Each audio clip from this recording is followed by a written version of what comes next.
الحمدللہ والصلاة والسلام علی من لا نبی بعدہ اما بعد فاعوذ باللہ من الشیطان الرجیم بسم اللہ الرحمن الرحیم پیاسی خشک دھرتی سے کیا وعدہ نبھانا ہے، پیاسی خشک دھرتی سے کیا وعدہ نبھانا ہے، ہمیں اب سمندر سے ایک بادل کھینچ لانا ہے، فقط پہرا نہیں کرنا اب ان تاریک گلیوں میں، فقط پہرا نہیں کرنا اب ان تاریک گلیوں میں، ہمیں سوئے ہوئے لوگوں کی قسمت کو جگانا ہے۔ ہمارے جنگجو جذبے کبھی ٹھنڈے نہیں پڑتے، ہمارے جنگجو جذبے کبھی ٹھنڈے نہیں پڑتے کہ ہم نے فاختاؤں کو قابو سے لڑانا ہے۔ جناب صاحب اور میرے مہمانان گرامی اور میرے اساتذہ کرام اور میرے پیارے دوستو، السلام علیکم ورحمۃ اللہ وبرکاتہ۔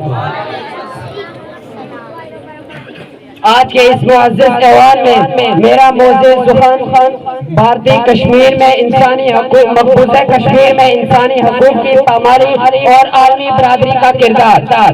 جناب والا ایک آہ اٹھی اور زمین بس ہوئی، میری آج کی بات اس آہ کے نام ایک آنسو سورج میں نام سے دبتا اور کہربان میں دفن ہو گیا، میری آج کی سازش اس آنسو کے نام، میری آج کی گفتگو اور بھراتی ہواؤں میں تڑپتی انسانیت کی ان سچکیوں کے نام جو کشمیریوں کے دریچوں میں گونجتی ہے، میری آج کی جرأت بابری مسجد کی حرمت کے نام کہ جس کی اذانیں خاموش ہوئی، میرا آج کا جوش و ولولہ ان ماؤں کے نام کہ جن کے جگر چاک ہوئے، میرا آج کا غصہ ان حکمرانوں کے نام جو سکوں کی میز پر بیٹھ کر کشمیر کا سودا کرتے ہیں۔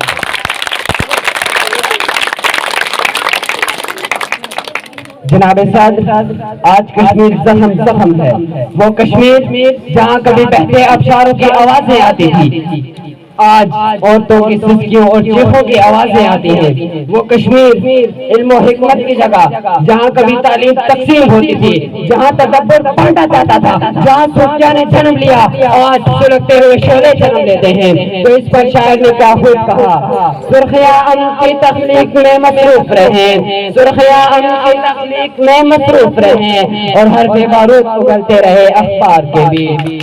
اپنی پوشاک کے چھن جانے پر غم نہ کر، اپنی پوشاک کے چھن جانے پر غم نہ کر، سر سلامت نہیں رہتے یہاں دستار کے بھی۔ کاش کہ اس خواب کو تعبیر کی مہلت نہ ملے، کاش کہ اس خواب کو تعبیر کی مہلت نہ ملے، شعلے اگلتے ہوئے دیکھے ہیں میں نے گلزار کے بھی۔ جناب صادر، 1947 کا سورج بر صغیر میں آزادی کا سورج بن کر طلوع ہوا، مگر کشمیر میں پھر بھی سورج گرن رہا۔ برطانوی سامراج کے نام نہاد حکمرانوں کی چالاکی اور ہندیوں کی سازش آخرکار رنگ لائی اور کشمیر ایک بار پھر بھارت کی جولی میں جا گرا۔ یوں کشمیر پر قیامت پر تاکید کر دی گئی۔ میں جانتا ہوں کہ اس قیامت سے نکلنا ایک مشکل عمل ہے۔ I know it is difficult task, but I still believe there is nothing impossible in the world.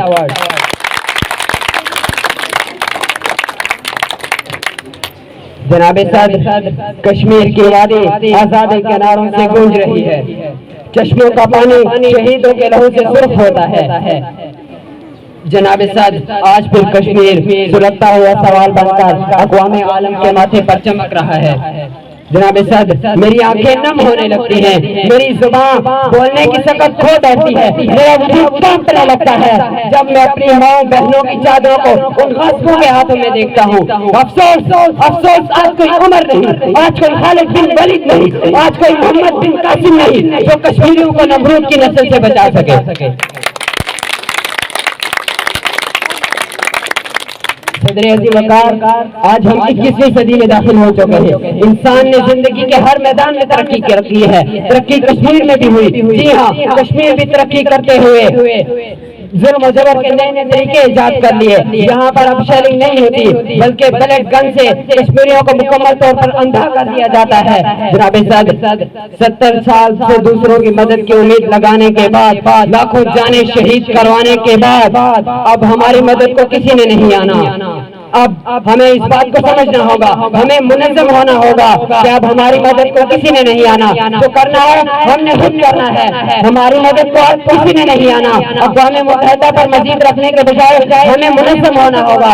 اب اقوام متحدہ کا کردار محض بڑی طاقتوں کی غلامی کے سوا کچھ نہ رہا، لہذا ہمیں سمجھنا ہوگا کہ قومیں خود ہی اپنی عزت، وقار اور آزادی کی جنگیں لڑا کرتی ہیں۔ میں ان اشعار سے اجازت چاہوں گا۔ شعلہ ہوں بھڑکنے کی گزارش نہیں کرتا، شعلہ ہوں بھڑکنے کی گزارش نہیں کرتا، سچ منہ سے نکل جاتا ہے کوشش نہیں کرتا۔ گرتی ہوئی دیواروں کا ہمدرد ہوں لیکن، گرتی ہوئی دیواروں کا ہمدرد ہوں لیکن، چڑھتے ہوئے سورج کی پرستش نہیں کرتا۔ رہتا ہوں فقیروں کی دعاؤں کا طلبگار، رہتا ہوں فقیروں کی دعاؤں کا طلبگار، یوں شاہوں سے تمنا خواہش نہیں کرتا۔ سمندر میں اتر کر لہروں سے لڑا کرتا ہوں، دریا میں اتر کر لہروں سے لڑا کرتا ہوں، یوں ساحل سے کھڑے ہو کر سازش نہیں کرتا۔ شکریہ۔